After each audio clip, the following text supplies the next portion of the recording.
Hey, this is Space Rogue, and you're listening to Firewalls Don't Stop Dragons.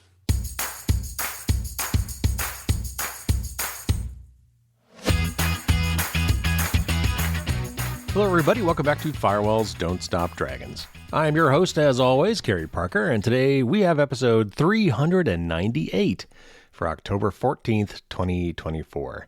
We are just 2 weeks away from the huge, colossal, massive 400th episode. Almost 8 years of doing this every week. Pretty amazing. And I want to celebrate that 400th episode. As always, by tradition now, he's roped into this, is Bruce Schneier. He'll be my interview guest again for our 4th centennial episode. Quadricentennial? Something like that. And to help celebrate, I would love for you guys to post one of your favorite episodes on social media. And you can tag it with hashtag FDSD400, and you can @mention me. If you want to find all my social media handles, you can get those at fdsd.me/contact. And if I see it, I will be sure to like it, and I will probably repost it. So that's a great way to celebrate and maybe even reach some more listeners. So today, we've got a fantastic interview. We're going to be talking with Cris Thomas, a.k.a. Space Rogue, one of the members of the classic hacker group called the Loft. And that is spelled L0pht, as only hackers would do. And he wrote a book all about it called Space Rogue, How the Hackers Known as Loft Changed the World, which I recently read, and it was just a great hacker history book, and it was very approachable, and it's just kind of a very human look at what it was like growing up being a hacker back in the days and being part of this very influential group called the Loft. For example, they testified in front of Congress, they wrote some famous hacking tools, and over the years have exposed a lot of vulnerabilities in software that hopefully got fixed. But I really, honestly, personally, just enjoy getting these hacker history stories, and especially straight from the people who lived it. So I had a great time talking to Cris. And we're going to get to that in just a minute. Really quick before we do rattle off a few terms. And as always, I like to try to get the jargon defined up front so you know what we're talking about when it comes out. We talk about BGP, which is Border Gateway Protocol. This is something that basically determines how messages are routed around the internet. And it's kind of fraught with problems. And if the internet ever goes down, I think we're all going to immediately point our finger at BGP. But I'm not going to get into the technical aspects of that now. But that's what we're talking about. We also mentioned CTF, which is short for Capture the Flag. It's a kind of a hacker contest or tournament or puzzle, depending on how you're approaching it. But a CTF is a way for hackers to kind of prove their mettle and show off their skills, and often they're contests where you win prizes. And finally, Y2K. If you don't know what that is, and you're probably a very young listener, but that refers to the year 2000. And when the year 2000 rolled up, we had a lot of concerns about computers not handling that well, because a lot of computers, to save space, would keep track of the years with just the last 2 digits. And as we hit 1998, 1999, and we're rolling over to 2000, we were worried that a lot of computers would think that was actually 1900 and not 2000. So there was a flurry of work to be done. Turns out it was the effects were very minor. We fixed most of the problems before the year rolled over. But there were a lot of people that thought when the clock struck midnight that a lot of things were going to go haywire. Anyway, so that's the background. Let's not waste any more time. Let's get to my interview with Cris Thomas, a.k.a. Space Rogue.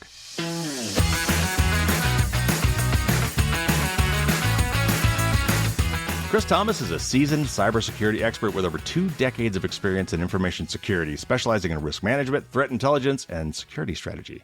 Known in the industry as Space Rogue, a pioneering member of the hacker collective L0pht Heavy Industries. Welcome to the show, Cris.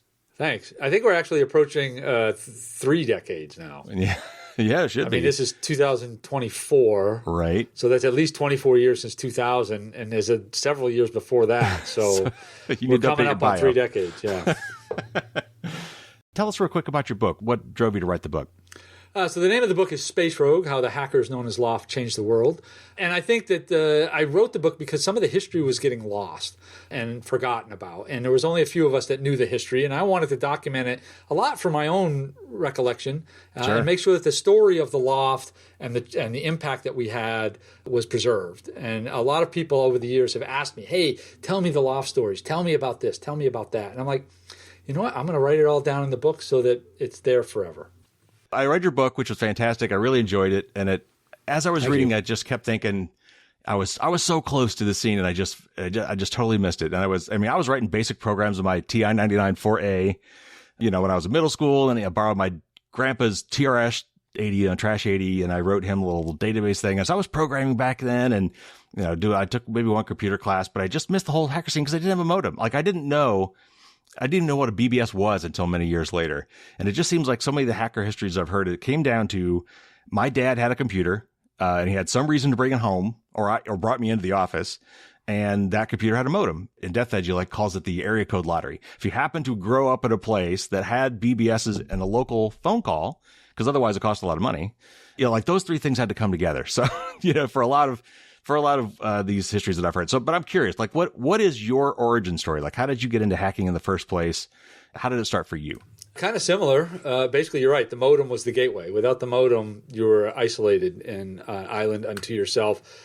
So prior to having a modem, I would, read magazines, for those that remember what those are, or mail order catalogs, another item that has sort of disappeared. Yeah. I would probably learn more from a Mac Warehouse catalog than pretty much anything else. So the first computer that I owned or really had a lot of access to was a Macintosh, a Mac SE, which I bought in preparation to go to college while I was in the service. And it wasn't until after I got out of the service and had my own phone that I could actually get a modem. And that opened up. And speaking of the area code lottery, I was in area code 207. The 420 minus the 213 equals 207. Anyway, the lyrics from a rap song that nobody knows. Anyway, so I was in 207, for those that don't know, is Maine. Basically the entire state, one of the few states that hasn't had an overlay on it yet. Oh, really? Of another area code. It's still, the whole state is still 207. Wow. I don't think they have an overlay yet. But even inside the state of Maine, you could only call your local calling area, your town, and every neighboring town. So it wasn't the whole state. I had like 6 towns I could call. Did you have abbreviated dialing? Did you have 4 or 5 digits? No, we still had 7 digit. Okay. We still had to do 7 digit. We weren't that old yet. It's a little bit modern. But even inside that little area, I had 6 or 7 bulletin boards I could call. Wow. Now, one of those was for all the local teachers, which had no interest to me. One of those was an Amiga board.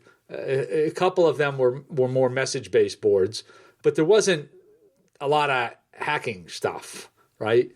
It wasn't until I moved to Boston to go to college and had access to a wider variety of boards and numbers to call that I sort of stumbled into some of the HPA-V boards, as we called them, Hack, Freak, Anarchy, Virus, that I started discovering more and more stuff. And so that was probably my gateway, as you would call it, my entry into the scene.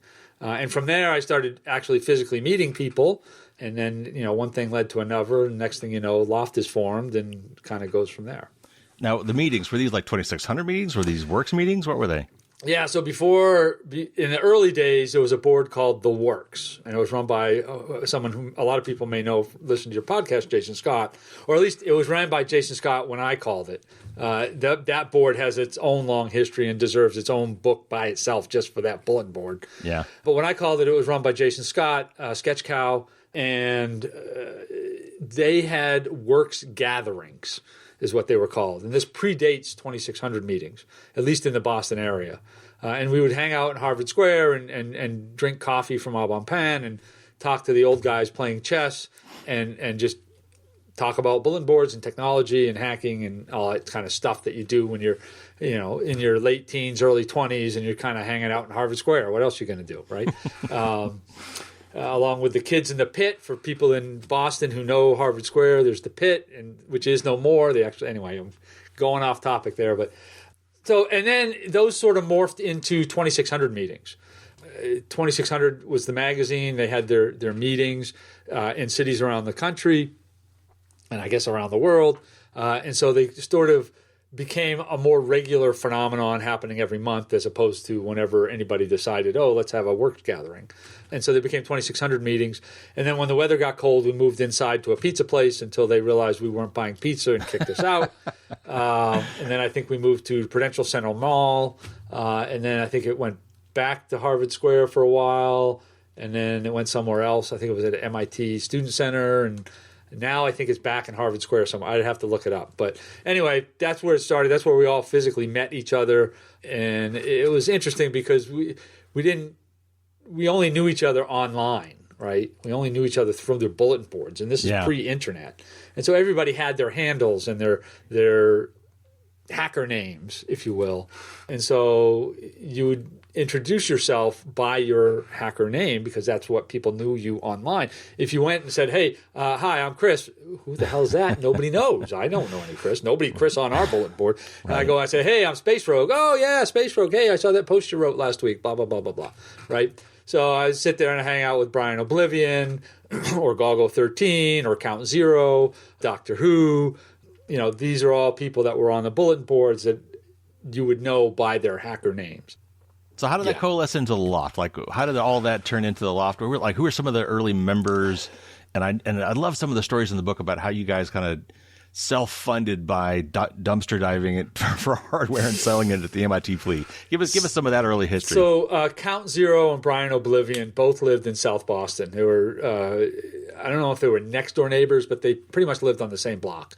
And they had small apartments and full of computer equipment that had been collected over however long they had been collecting it.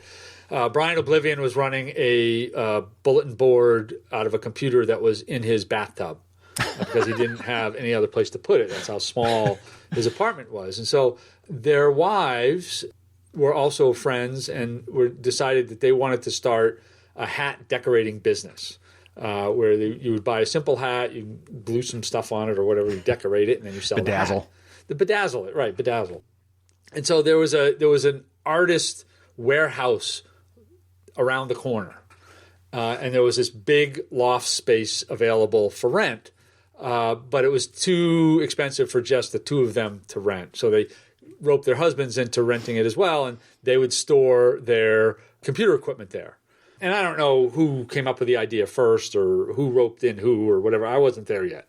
So it was Count Zero and Brian Oblivion and their wives, and the wives would be on one half and they'd be making their hats, and Brian and Count Zero would be on the other side messing around with computers, and they'd get a phone line come in so they'd have a modem, and then Count Zero brought his bulletin board over and Brian Oblivion brought his bulletin board over. So there's still BBSs running out of there. And then it became sort of a hangout place after 2600 meetings. And select people would get invited to come hang out and play with some of the computer equipment. And it was considered a pretty high honor to be, hey, come on over after the 2600.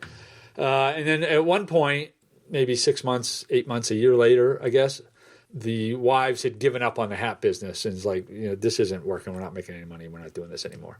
And so they had all this extra space now and all this extra rent to pay. And Brian and Count Zero were like, well, we should probably get some more people in here to help split the rent.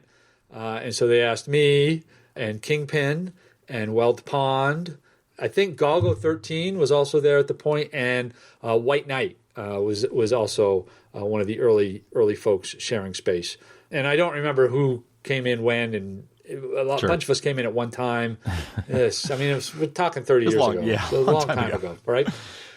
So, yeah, that's kind of the start, right? We were just kind of hanging out, playing with stuff, and we had a one modem line, and we were sourcing parts out of dumpsters, and so we'd go to MIT and look through the dumpsters there, or we'd drive around 128. If you're familiar with Boston at all, there was in the 70s with Governor Michael Dukakis, they had the high-tech corridor of 128, which is a highway around the city.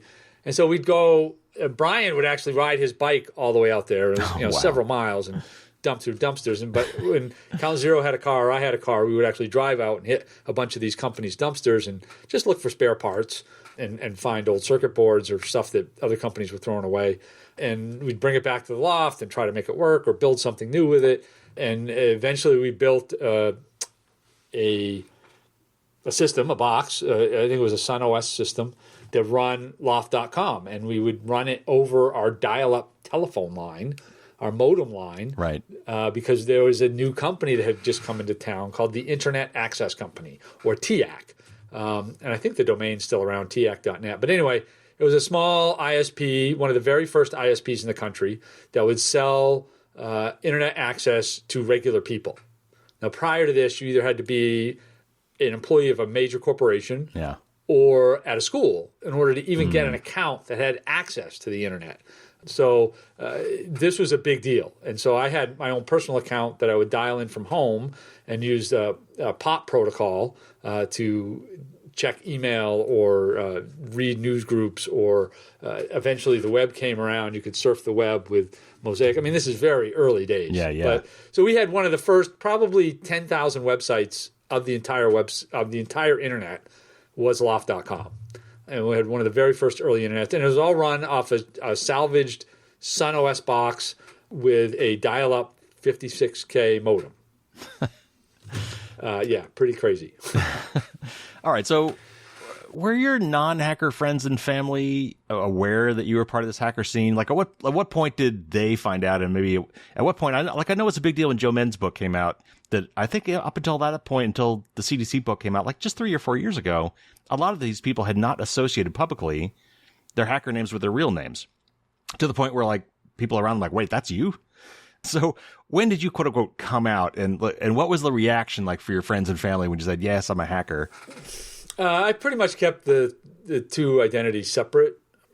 You really, at the time, you really couldn't go into your employer and say, "Oh, I'm Space Rogue." You know, that wouldn't have went over too well at the time, and they wouldn't have understood it anyway. And I didn't often. I don't want to sit here and take half an hour, 45 minutes trying to change your mind and convince you from whatever you've been fed by mass media to convince you that hackers are bad.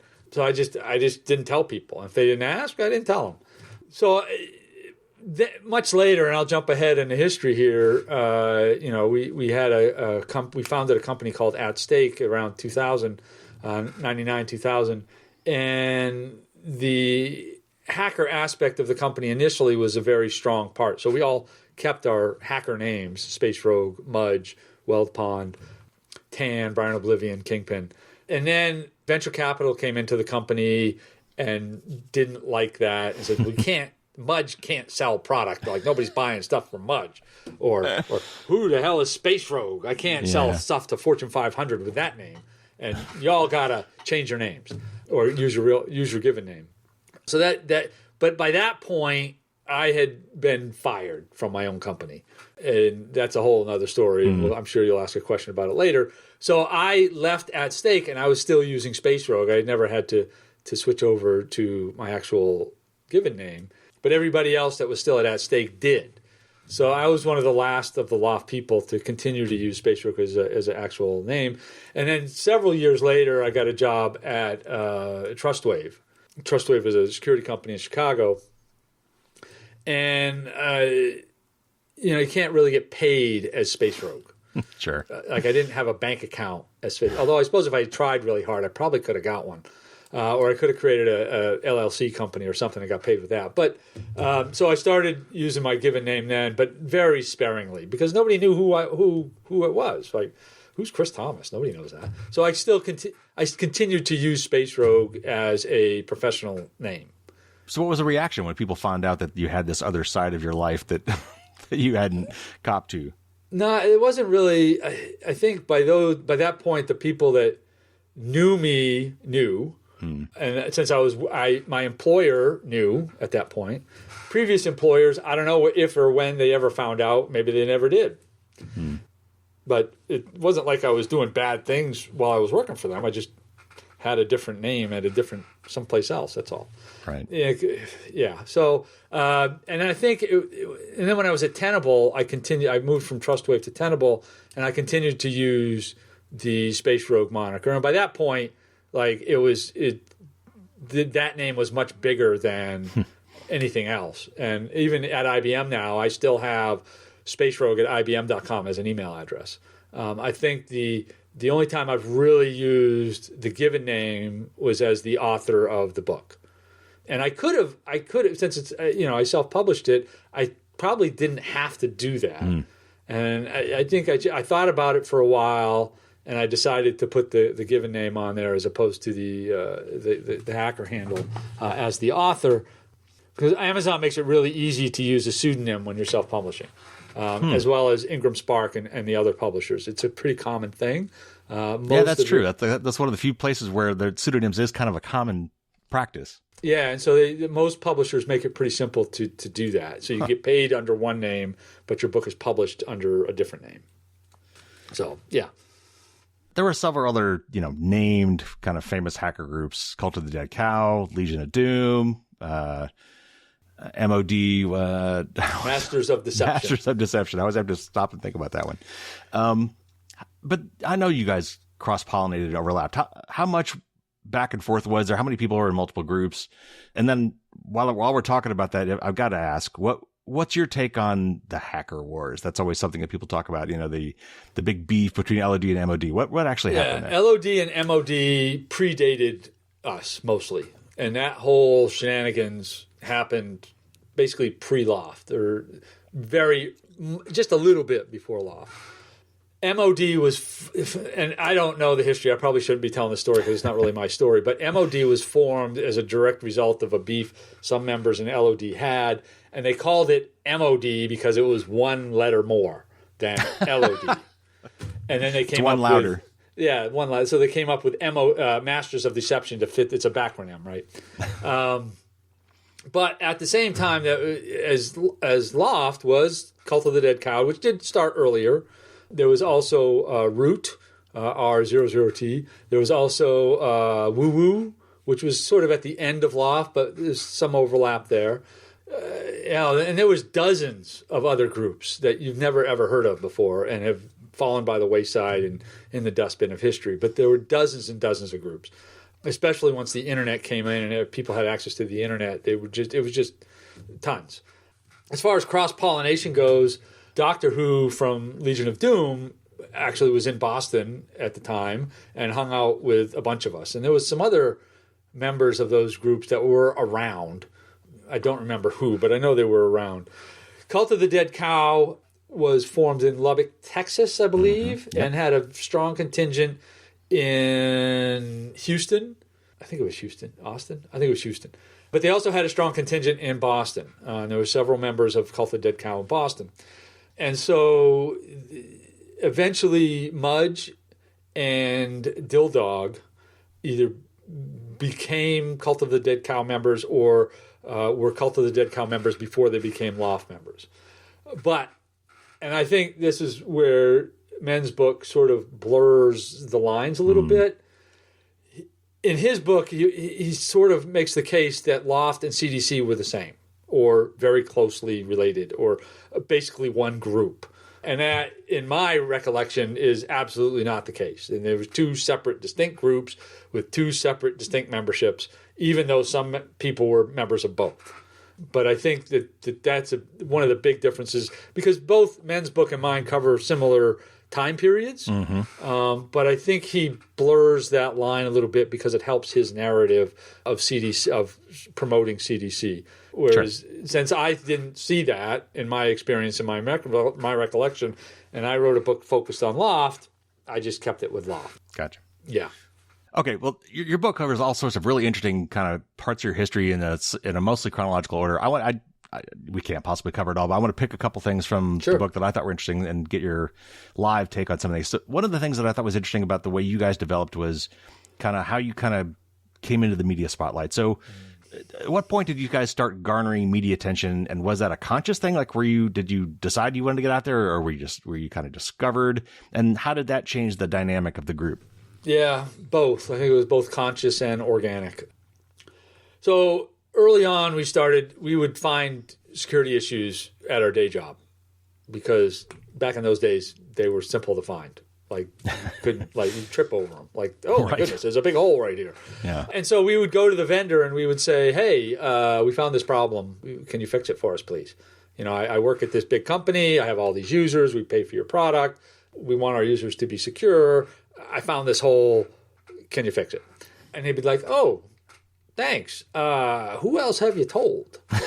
And we're like, well, nobody. We're telling you, right? It's your problem. It's your hole. We just want you to fix it. All right. Yeah, we'll get right on that. And then we never hear from them again. And this happened more than once, 2 or 3 times, 4 times. And so we were like, well, we got this website. Other people use this software. Other people are at risk too. We feel like we should probably tell some other people that if they're using this software, they're at risk. So we would write up, and this was the start of the Loft advisories, right? And we would write it up, document the problem that we found, and post it on the website. And then, oh my goodness, stuff got fixed real quick. And once that started happening, there was some press that took note of that, the tech press, and realized that, this is interesting stuff that Loft is posting. I should keep an eye on that. And then from there, they came interviews and news reports, but mostly tech-oriented and specific outlets. And then Loft crack happened, or I should say Windows NT happened. And that's a whole other story. And I don't know if I think I answered the question originally before I get into the Loft crack story. Yeah, I've got a question about that one. We'll definitely get to Loft crack, so don't worry. We'll come back to that. All right. Well, then Loft crack happened. Media blew up. Then Congress happened, and that blew up. We'll talk about that too. Yeah, so I don't want to jump ahead too far here. So, but how did that just change the dynamic of the group? I would have to think that in some hacker scenarios that, being in the media would almost be anathema. Yeah, so I think we were very cautious and hesitant about any sort of media publicity type stuff because we were also very aware that media often got it wrong and sensationalized. And still do. And there was a long history of, ooh, hackers are bad. Look how evil they are. Here, click here, right? And this is before clickbait, right? But we knew that's what they wanted, views. And so we were very careful about that. But we also realized we had an opportunity here. There's an education opportunity. There's a ability to get our message out.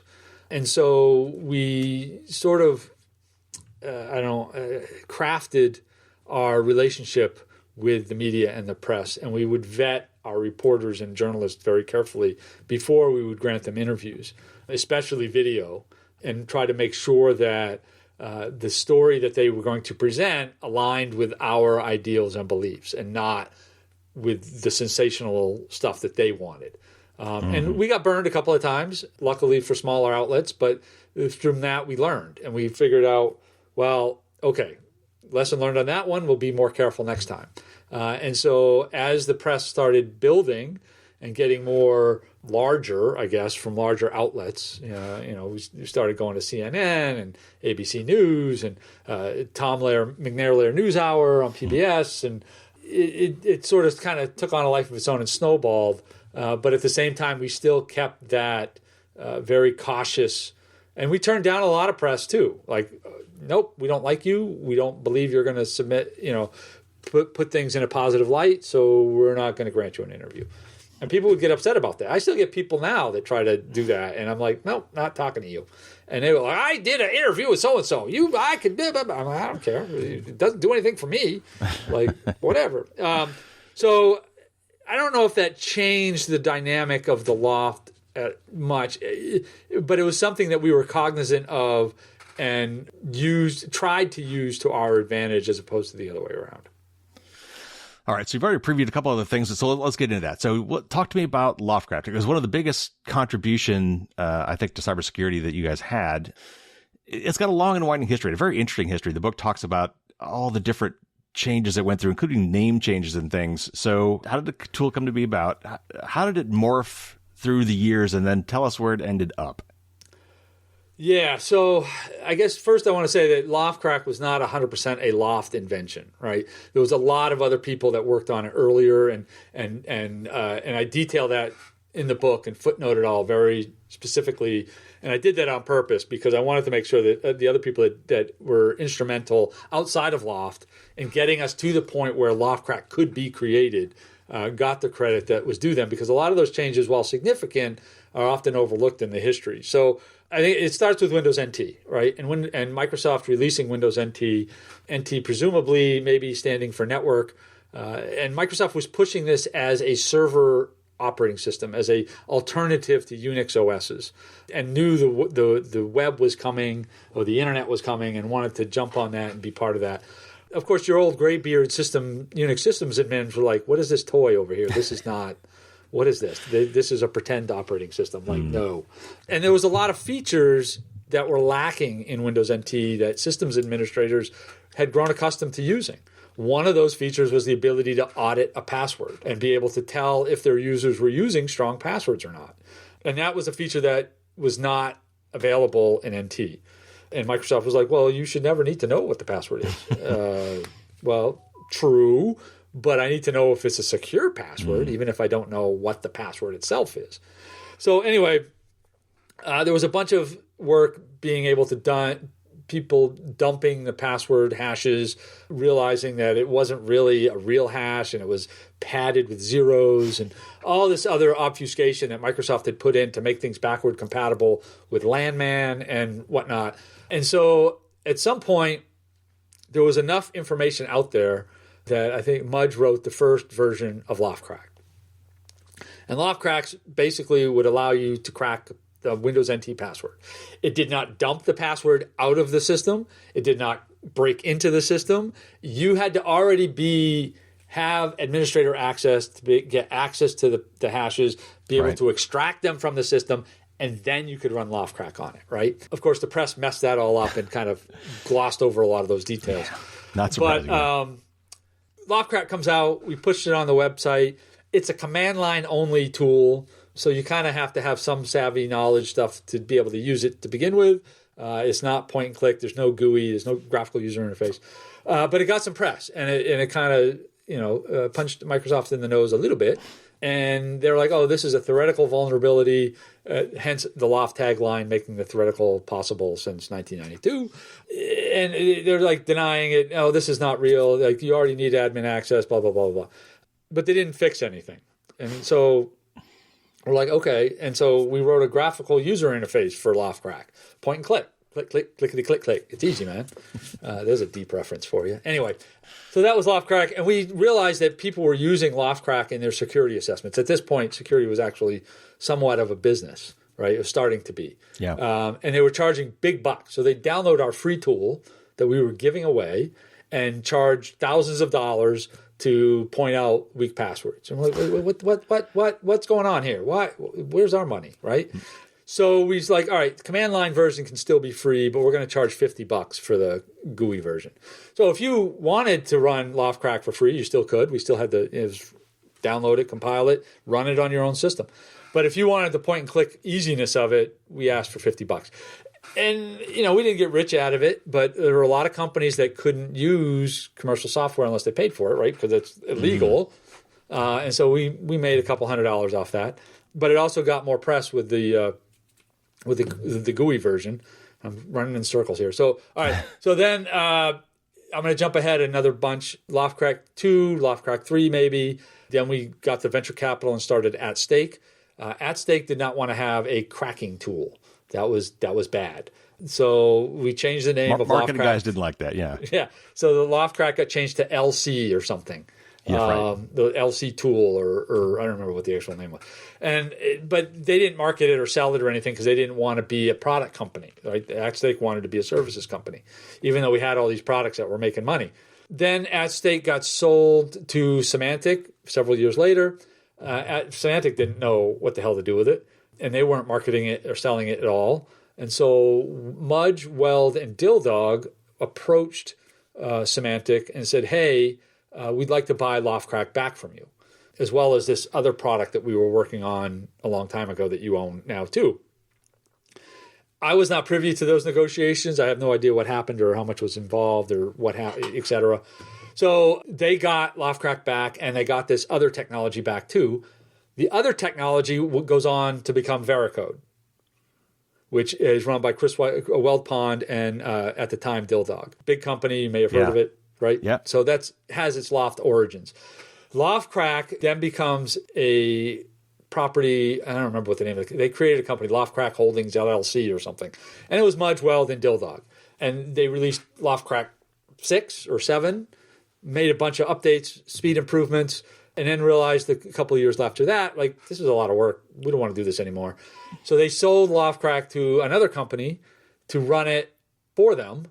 But that company, like, I don't know what happened. Like, they didn't do anything. And they weren't collecting money and they weren't responding to tech support. And so Mudge, Weld, and Dilldog took it back from them somehow. Again, I don't know how the deal was structured. And then released it as open source. So it's free to use again. It's out there in the wild. You don't want to download LoftCrack, you can. But you may wonder why there are tools out there called off-crack, right? Or there's a bunch of other ones that are basically clones of LoftCrack that have gone on to have their own success and feature sets and whatnot. But yeah, LoftCrack was a big deal, and I think it impacted a lot of different areas of security, not just with its own winding story of ownership and features, but it really, at the time, it was a big deal in the press. It really caused Microsoft to. I think it was a cause of Microsoft's security memo, which came out a couple of years later from Bill Gates. Or at least had some impact with that. It really had a lot of change in the industry as a whole, I think. So that's a long story. The other thing you mentioned that I definitely want to talk about is when you guys testified in front of Congress. I think it was the U.S. Senate Committee on Governmental Affairs. Yep. And Fred Thompson was on that committee, which I know from Law and Order. Yep. How did you guys get called in front of Congress to testify? What did you tell them, and did they listen? Yeah, how did we get there? There are a lot of different versions of that story, and I don't know which one to believe. I don't know if I have all the information, but I'll tell you the version as I sort of understand it. And then if you ever get Mudge on your show or Weld on your show, you can ask them, and I'm sure they'll tell a different version. But so we got an interview, a local interview with in Boston with a magazine called The Improper Bostonian. And it was a several-page spread by, I think her name was Pamela Ferdinand, was the journalist name. And she also wrote for the Washington Post. And for some reason, the article in The Improper Bostonian was delayed for a couple of months. And so she asked us, hey, do you mind if I run a shorter version of this on the Post? Well, yeah, sure, that's fine, whatever. And so she did, and that article got seen by some of the staffers in Senator Thompson's office. And the staffers were like, hey, we're going to release these reports on information security. I think one was at the IRS and one was the FAA. I still have the report somewhere. But anyway, and it would be great if we had a hearing and we could invite these guys down and we'll get a lot of press on our reports. And people will be, we'll get attention on these reports as opposed to just boring old security reports. One of the famous quotes from that was that you guys said that you could bring down the internet in, I think it said 30 minutes. And I think Mudge actually shortened that time during the testimony. 30 seconds, yeah. Right. Was that in the article in WAPO? Was that what got their attention? No, that was not in the Washington Post article. It was more of a background human interest story piece. Look at these hackers in Boston. Look what they can do. LoftCrack, blah, blah, blah, blah, blah. I think LoftCrack was then. It may have been pre-LoftCrack. But anyway, so the staffers found out about us through this Washington Post article. And I think they reached out to Mudge and talked to Mudge. And, of course, we're all really I don't know, Senate, and a lot of people don't realize this, but we were not the first hackers to be at Congress. Emmanuel Goldstein had actually been there a few years before us, and they were not kind to him. And there is video of his appearance floating around somewhere. I'll have to look that up. Yeah, I don't know if I have a link. But anyway, they were not kind to him, and we were like, once they get us in the room or under oath, they can ask us whatever the hell they want to ask us. And we were very, very nervous about the whole thing, which is why we did not pre-publicize it. You were under oath, but you're also using your hacker names. That's a whole other part of the story. So we're like, we're not going to publicize this. If it goes bad, we're just not going to say anything about it. We'll pretend it never happened. So we're like, we also have our day jobs, and we're not ready to out ourselves to our employers. So, if you want us to come down, we kind of have to keep using the handle. And they're like, okay. I'm absolutely sure they knew who we were and had run tons of background checks on us. I've done a bunch of FOIAs since then, and they've all come back with nothing, obviously. But, yeah, who knows? But anyway, so we go down, and we couldn't, for some reason, we couldn't fly. Maybe it was because of the handle. So we drove down in a van. We rented a van, big Econoline van, drove down, got lost, ended up in the NSA parking lot. And I think that's right. Yeah, oh my goodness, we need to get out of here. And somebody had to buy suits, I think, is what. Yeah, we had to buy suits because then we had a discussion, what are we going to wear? Well, we're wearing a suit. It's the U.S. Senate. And what, really? I'm like, yes, we're wearing suits. It's the U.S. Senate. Well, D. Snyder didn't, but went on. Yeah, well, it's D. Snyder, you know. I think Tan went and got some funky New York thing with 5 buttons on it or something. I don't know. That was kind of a trip. So so we get there. We're still using our handles to the extent that I go to check into the hotel because they got us a hotel room. And I'm like, yeah, I'm here for the U.S. Senate, and they're supposed to have a room for me. And the guy's like, oh, can I have your name, please? And I'm like, Space Rogue. And he looks at me like, what? And this other guy behind the counter heard me say that, and he runs over and he goes, don't worry about it, I got this, and kicks the other guy out. Boop, boop, boop. Here's your room, sir. I'm like, oh, thank you very much. And so that was the end of that. And then we had to get reimbursed for travel expenses. Right? So we have our receipts, and we go down way deep into the basement of the Capitol somewhere, or some room.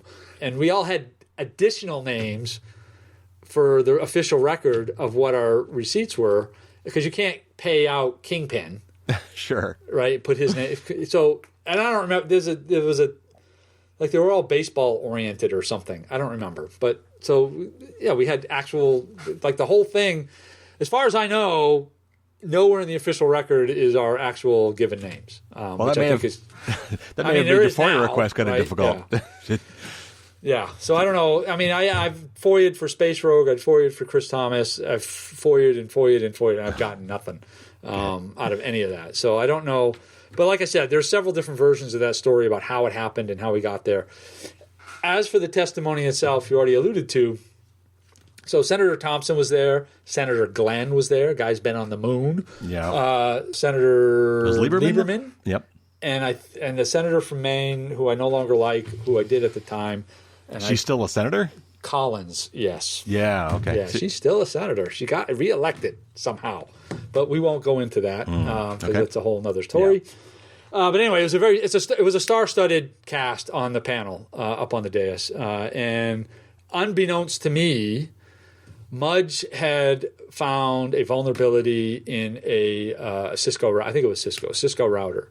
And the router basically, with one evil packet, you would send it to the router, and the router would be like, freak out, send the packet on, and then crash. Right? So the next router would get it, freak out, send the packet on, and crash. And so this would happen basically instantaneously. So, yeah, you could take down the whole internet in a matter of seconds. But none of us, I didn't know that Mudge had found this and had already released this to Cisco, and it had already been patched by the time we got to the Senate and he announced it. But it gave for a nice juicy headline. Oh, sure, Hackers testify to Senate can take down internet in 30 minutes or your money back, I guess, or whatever. But the interesting part about that story is that after the testimony, we would have people come up to us and say, hey, you guys said you could take down the internet. Is it this way? You know, if you do this and this and this? And we're like, no, but that would probably work too. Right? I mean, the whole internet at the time, it probably still is bubblegum and baling twine, right? Yeah. It's put together in such a haphazard way. You breathe on it wrong and the whole thing falls over. Yeah, BGP and we still alone could probably. Right? And we still see stuff like the CrowdStrike stuff. And that was an infrastructure problem. That was a poor coding issue. But still, stuff like that happens. We see BGP routing, right, happen all the time. Anyway, and that was the testimony. And afterwards, the press just went nuts. It was hard to control it at that point. I mean, we were talking about press earlier, but and I think part of that led to us. Well, we were barely paying the rent on the loft space, and we were making a little bit of money and being able to pay the rent. And we had some contract. We wrote a bunch of stuff for a product called NFR, Network Flight Recorder, Marcus Rainham. We had some other small consulting things. We were selling T-shirts and CDs, and we had ads on HNN, the website. So we were making a little bit of money. We were paying the rent, paying electricity. But what we really wanted was all of this to be a full-time job. We didn't want to go to our regular job. We just wanted to come to the loft and hack all day, right? So we're like, how do we turn this into a money-making opportunity? And now we're talking like 1999, late 98, early 99. And there's all this Y2K stuff going on. Right. I'm not going. You can look it up on Google. Right. But there's a ton of money going into Y2K. Yeah. Tons of money. Money. It's growing on trees. You just reach out, pick it up. Oh, look at all these startups. So we're like, oh, while you're in there doing Y2K, why don't you do a little security? So we're like, well, we want some of this VC money. We're seeing all our friends getting VC, venture capital, taking millions of dollars and whatnot and getting rich. And we could do that. Like, we'll get venture capital to invest in Loft and we'll be good. We'll hack all day. And that's where At Stake comes in, right? That's so late 99, early 2000. There's a venture capital company that has a company called At Stake that they had already started with like 6 employees. And we're like, well, we'll just have At Stake buy Loft. We're like, all right, we already know the people that are in At Stake. They hang out with us at 2600 meetings in Harvard Square. So yeah, this will work. And then, it didn't. But that's the other part of the story. So anyway, that's how At Stake came out of all of that. Well, one of the things that I want to cover before I let you go is Hacker News Network. That was from the book Your Baby, and you put a lot of sweat and blood into that thing. So tell us a little bit about its long and winding history, because it also has an interesting story, and at some point you almost lost control of it. Tell us the Hacker News Network. At early days, I don't know how this happened, but we would always, I don't know all, but me and Weld anyway, would try to find news of relevance to everybody else in the loft, and we'd grab the link and send it off to everybody. And at some point, at least for me, it kind of became a race to see who got the links out first. And so I would run into work and surf the web and find some links and send them off to everybody, and I would win. And then we're sitting there brainstorming one night, trying to figure out how are we going to make money with the loft? How do we pay the rent? And one of the ideas was, well, we could put ads on loft.com. Like, it gets tons of traffic. We'd make some money. But we also realized, no, we can't put ads on loft.com because that would cheapen the message, and people would no longer trust our advisories because they're tainted by advertising.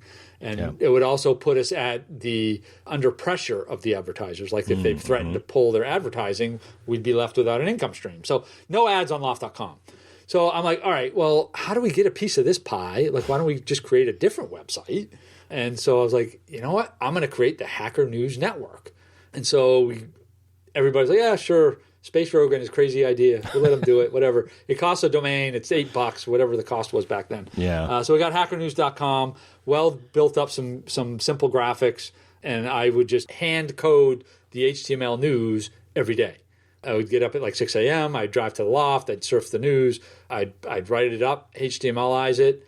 I had an IRC channel that a bunch of people would help me on with it, and we'd post it. And then I'd go to work, like my real job, or the job that actually paid me money. And so that was the start of H&N, the Hacker News Network. And we sold H&N T-shirts, and it was doing pretty good.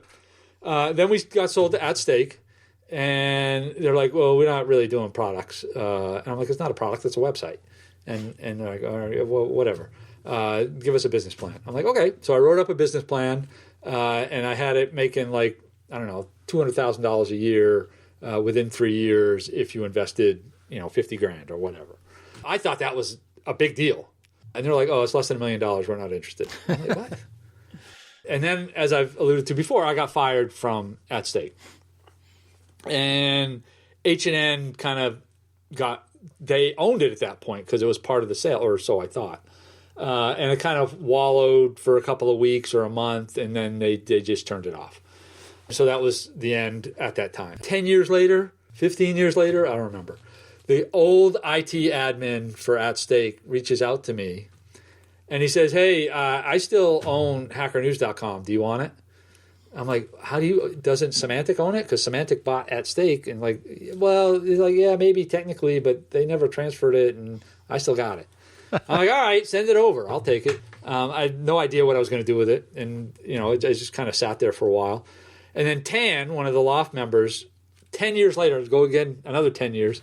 Yeah, you can say that when you're old. Oh, it's 10 years ago. Yeah. So Tan calls me. He's like, dude, we gotta do something. I'm like, what? He's like, video. I'm like, video? I don't know nothing about no video. He's like, yeah. Hacker News Network. We'll do video. I'm like, dude, what are you smoking? He's like, all kinds of stuff, but this is a good idea. And I'm like, all right, fine. I'll do one episode to prove you wrong, and like this will not going anywhere. So I borrow a camera from where I work, and I gather a couple of news stories, and I write a script, and I'm like right back into it. Like, oh, this is fun. Well, I mean, it wasn't fun, but I was like, yeah, let's do this. So I record the video, and it was like, it wasn't too bad. And then I just did another one, and then I did another one, and then I did another one. And we were hosting on a company called L0pht because YouTube had a 10-minute limit. Like, this is how old this is. This is how long ago this was. There was a 10-minute, and our show was like 20 to 30 minutes long. And we would cover topical news stories and new tools and website defacements and I don't know, whatever else we had. Oh, open vulnerabilities. We had we grabbed stuff from the 0-day initiative. And then we did that for like 2 years. And then I'm like, this is too much work. And I'm not making any money.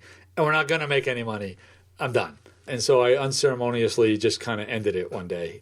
And I think if I had kept on for another 6 months to a year, YouTube would have lifted their 10-minute limit, and I would have been Mr. Beast, right? Right, sure. Ahead of my time, again. So that's kind of the story of Hacker News Network. Will it come back again someday? I don't know. Probably not. I'm getting too old now. I only got so many 10 years in front of me. But, maybe they'll come out with a new hologram thing, and I'll do, holograms. Yeah, we'll do that. I don't know. So that's the story of H&N. Maybe the Apple Vision Pro. Maybe you can go 3D. And, maybe. That'll be it. But H&N had a big impact, at least as the website, when it was around, because it became the de facto place for people to get security news, because there wasn't any other dedicated security news site. And I found out years later that the people doing the FBI cyber briefing at the FBI would basically just check H&N every morning, write up their briefing, and then give it to the head people at FBI. If you watch, there's a movie that the FBI did called Solar Sunrise. It's out on VHS. So it might be on YouTube. But if you look in the background of all the FBI guys when they're speaking, on the screen behind them over the shoulder is a Hacker News Network. Oh, wow. That's so cool. So, that's kind of neat to see. And every now and then you're at a conference, I still see the T-shirts out there. And, I know what to look, because they're my T-shirts. I know what they look like. Nobody else knows what they are, but they're still out there. So, that's kind of nice, too. All right. Well, one more story I want to talk to you about before we go, and that is a pretty serious one. Back in, I think it was 98, there was some really disturbing news out of China that really upset some folks in the hacker community, to the point where some of the hackers were wanting to actually do a retaliatory strike, kind of like an act of cyber warfare. And I Legion even remember of when Underground. Yes. LOU. Right. Yeah. And then I remember when I interviewed Omega Death Veggie about this, they said that I think they actually played a role in trying to de-escalate some of that. And you, according to the book, were part of the IRC channel where that whole plot kind of tried to unfold. So tell us what happened there and how it turned out. There was some stuff happening in China, human rights violations. Some of the hackers there in China were getting life sentences. I don't remember exactly what the news story was. And then there was a website, humanrightschina.org or something. And I have all the details are in the book because I made specific to make sure I got them right. I just don't have them in my head at the moment. You had the whole IRC chat copied into the book. Yeah, right. I made sure I had to put that. Anyway, so the website got defaced, and then some other stuff happened. And so this group called Legion of Underground, I mentioned that there was a ton of groups out there, right? There was a ton of hacker groups, most of whom you've never heard of. And most people have never heard of Legion of Underground because they kind of disappeared after this. And they were, I don't remember exactly what happened, but they really, somehow they were going to declare, or they were very upset about what was going on in China. And it made several of their members had made several statements to that effect. And they were going to host an IRC news conference, or at least an IRC meeting. Maybe they didn't call it a news conference. And they invited me to be there. I'm like, all right, I'm Hacker News Network. I'm going where the news is. So I joined the channel, and I just hung out in the background and made sure they knew I was there. And then they kind of went off, very upset at China. We're going to declare war on China. And I was like, yeah, this is not a good idea. But I wrote this up and posted it on the website. And it kind of got a reaction that, hackers shouldn't be declaring war. Like specifically, they wanted to, I think it would interrupt their internet networks. And I think it was basically against the manifesto of, keeping information flowing, right? Yes, yeah. So when this came out and it was posted to the website, it was like over the holiday weekend and over Christmas. All the good stuff in hackerdom always happens over Christmas.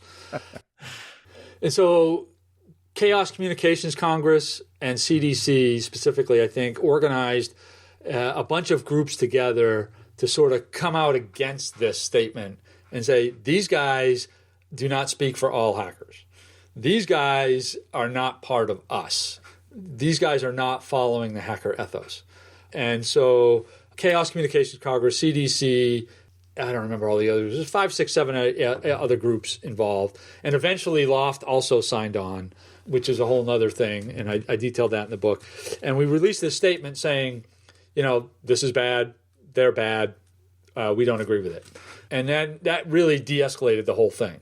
LOU then claims that they were misinterpreted and taken out of context, and that's not what they said, and really tried to distance themselves from it. And that was kind of the end of LOU after that. They sort of just kind of melted away and didn't really hear of them anymore.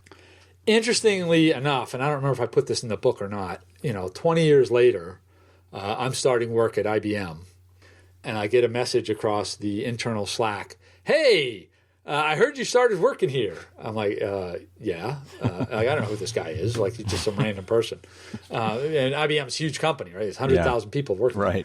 And he's like, hey, I remember your H&N days, Hacker News Network. That was really awesome. I'm like, yeah, great. Thanks. That was awesome. And he's like, yeah, you remember that whole LOU war thing? I'm like, yeah. Yeah, I was part of LOU. I'm like, oh.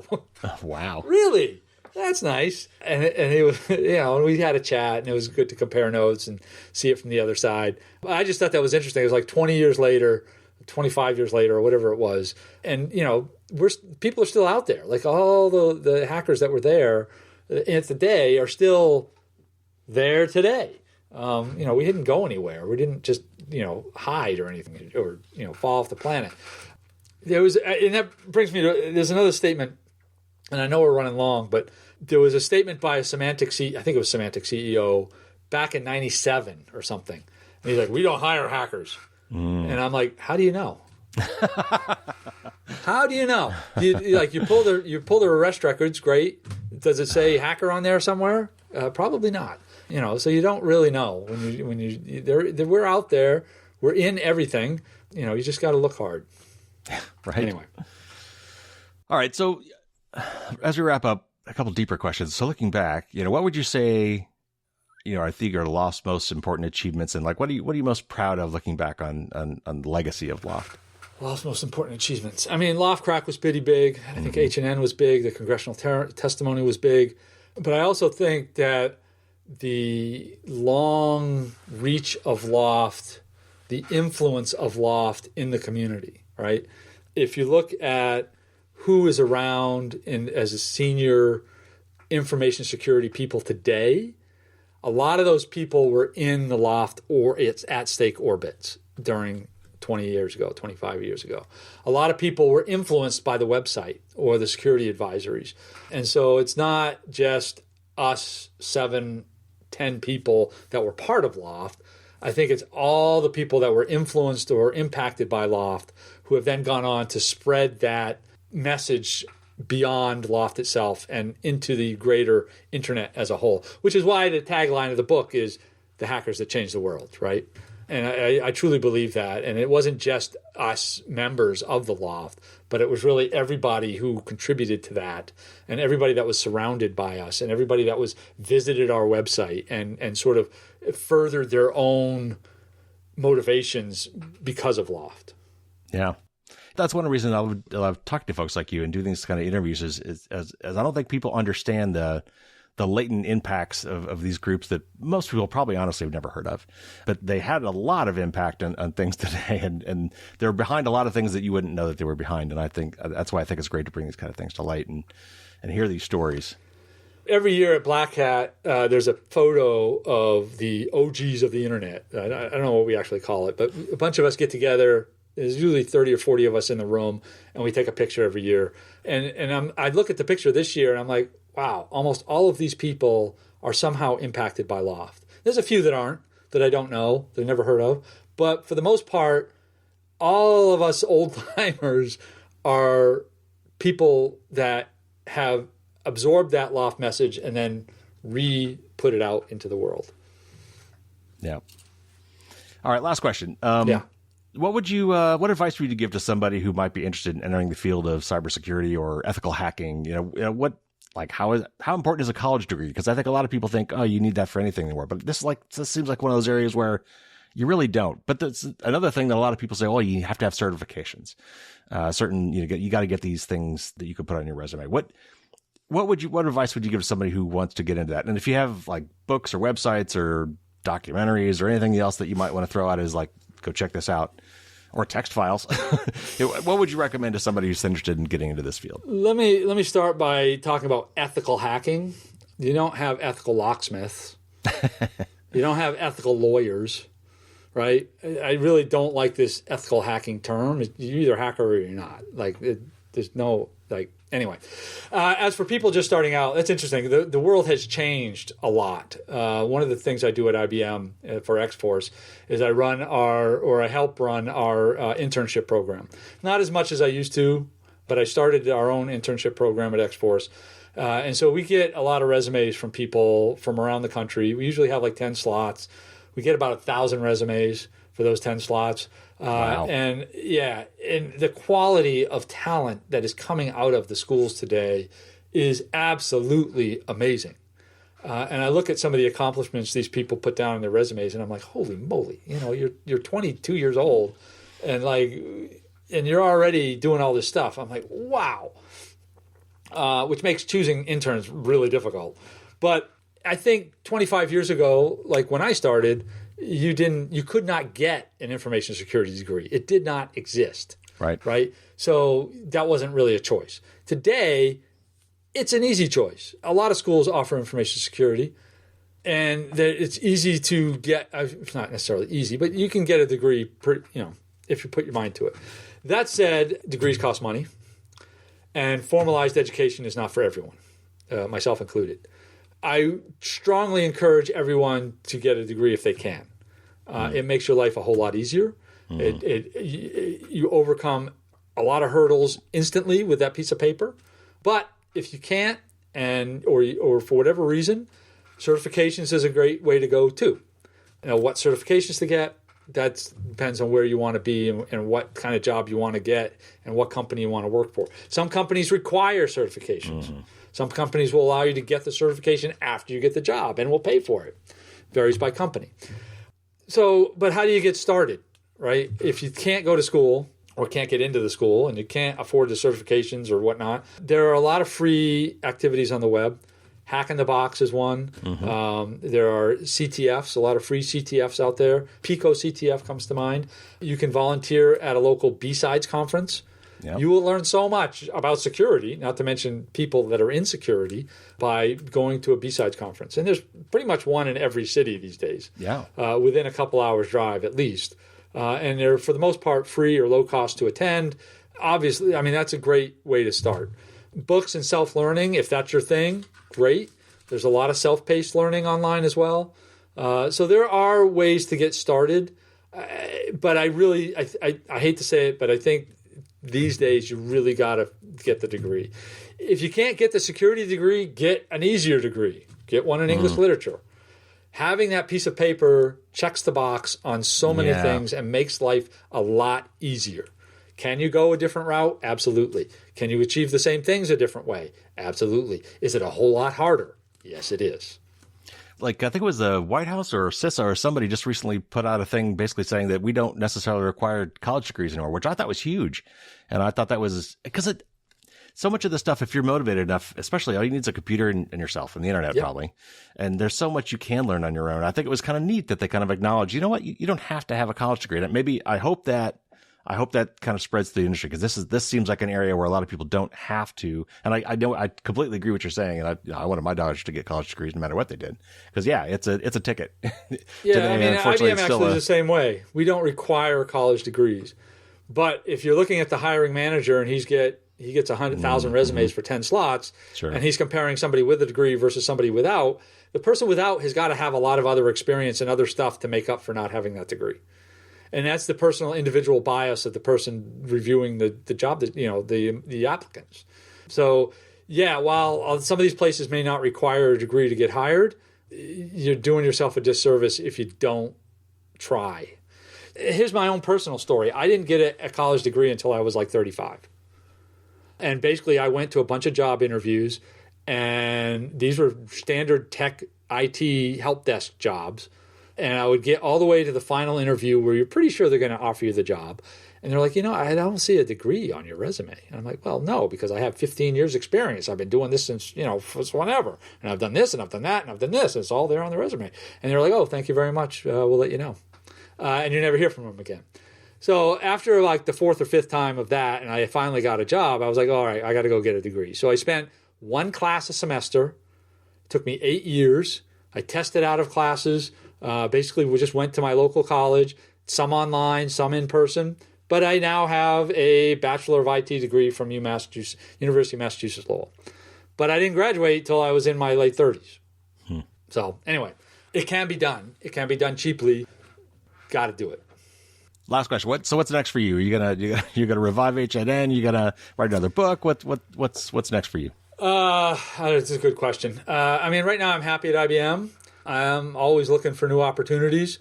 X-Force is an amazing group, and I'm very happy to be a part of it. But who knows what's going to come down the pike and slap me upside the face and say, hey, this is awesome. You need to do this. And I'm hoping that comes. I definitely would love to get myself into some new meaty stuff, but I'm happy doing what I'm doing now, and we'll see where things go. All right. Well, Cris, this was great. Thank you so much again for coming on the show. I really enjoyed that. Thank you for having me.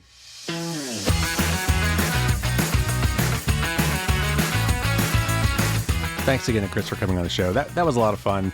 And for the patrons on Thursday, we've captured, of course, some more bonus Q&A. We talk a little bit more about LoftCrack and how it works. I asked him what are some of the old Boston hacker haunts and if they were still around. We talked about his very interesting meeting with Richard Clark, who was a cyber czar for Clinton and George Bush. And we talk a little bit more technical stuff about, memory safe coding languages and AI and that kind of stuff. So as usual, the patrons will get that bonus content on Thursday. Now, a couple follow-ups from the thing. 2600 meetings are still a thing. You can actually still find them. In fact, there's a link in the show notes. You can go to the main site and find them there. But you also just search around your area and see if you can find a 2600 meeting. The old 2600 zines are still around. You can buy them online. You can go to 2600.com, including all the back issues. Emmanuel Goldstein is the one behind that. And I tried to find the 1993 testimony that Cris referred to, and I couldn't find it. Part of the problem is I was searching on Emmanuel Goldstein, which is his hacker name, which is actually one of the principal characters in the book 1984 by George Orwell. So I actually had to try searching on his real name, Eric Corley. Still didn't find it, so I'm not sure where that is. But as I was searching, I did find a really interesting Charlie Rose interview with Emmanuel Goldstein and John Perry Barlow, who was the founder of the EFF, a songwriter for the Grateful Dead, and many other things. He's a historical figure in the hacker world. And so if you're interested in that, I did put a link to that one in the show notes. There also is a video of the Loft testimony in front of the Senate. That's kind of interesting to watch. There's a YouTube video link in the show notes for that. We talked a little bit about this ethical hacking thing. There actually is that's a term of art. There's a company called EC Council that puts out a certified ethical hacker certificate. It's not really well regarded anymore. I don't know if maybe it never was, but yeah, I tend to agree that the notion of the ethical hacker is kind of strange. But there are a lot of certificates out there, and if you're at all interested in getting into cybersecurity, there are a lot of job openings out there. It is a hot place to be. So if that interests you at all, you should definitely pursue that. All right, that's going to do it for this week. We've got a new show, of course, next week, and then the big one, the big 400 with Bruce Schneier. And we also got a wonderful interview coming up with Carissa Belize, the author of Privacy is Power. And in not too long in the distant future, I'll be doing my best and worst gift guide for 2024. That will be both a newsletter and blog article, and we will talk about it here on the show. So lots of great stuff coming on the pike. Subscribe if you haven't. That way you won't miss any of that good stuff. Take care out there. Stay safe, everybody. And until next week, as always, don't get caught with your drawbridge down.